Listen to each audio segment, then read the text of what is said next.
জামাতের এমপি প্রার্থী, আপনাদের দোয়া, সার্বিক সহযোগিতা। আমরা তো স্বাধীনের পরে বিভিন্ন দলকে দেখলাম, এবার একটু কোরআনের আলোকে বাংলাদেশ গড়ার জন্য আমরা সবাই একজোট হই। এবার ইনশাআল্লাহ ইসলামপন্থী যত দল আছে সবাই এক হয়েছে। তো সামনে বিভিন্ন দলকে তো দেখা হলো, তারা কে কিরকম করবে সেটা আমাদের তো বোঝা হয়ে গেছে।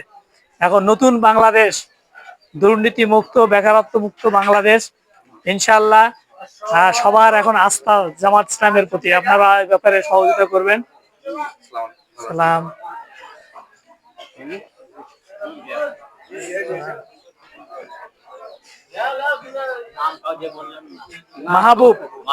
মাহবুবুল আলম, সাপাহার আল হেলাল স্কুল অ্যান্ড কলেজের প্রিন্সিপাল, এখন বাড়ি সাপাহারে।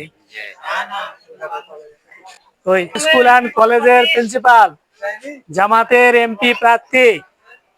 আপনাদের সবার কাছে আহ্বান, স্বাধীনের পরে তো বিভিন্ন দলকে আমরা দেখলাম, এবার একটু দুর্নীতি মুক্ত, শোষণ মুক্ত বাংলাদেশ গড়ার জন্য, কোরআনের আলোকে বাংলাদেশ গড়ার জন্য জামাতের দাঁড়িপাল্লা মার্কায় সিল মারবেন সামনে নির্বাচনে। সব দেখা শেষ, সব দল দেখা শেষ, এবার সামনে কোরআনের আলোকে বাংলাদেশ। তো ঠিক আছে, সালাম।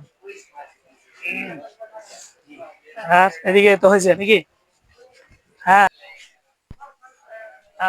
ঠিক আছে। সার্বিক সহযোগিতা। সালামু আলাইকুম, ভালো আছেন? ঠিক আছে, জামাতের এমপি প্রার্থী, সাপাহার আল হেলাল স্কুল অ্যান্ড কলেজের প্রিন্সিপাল,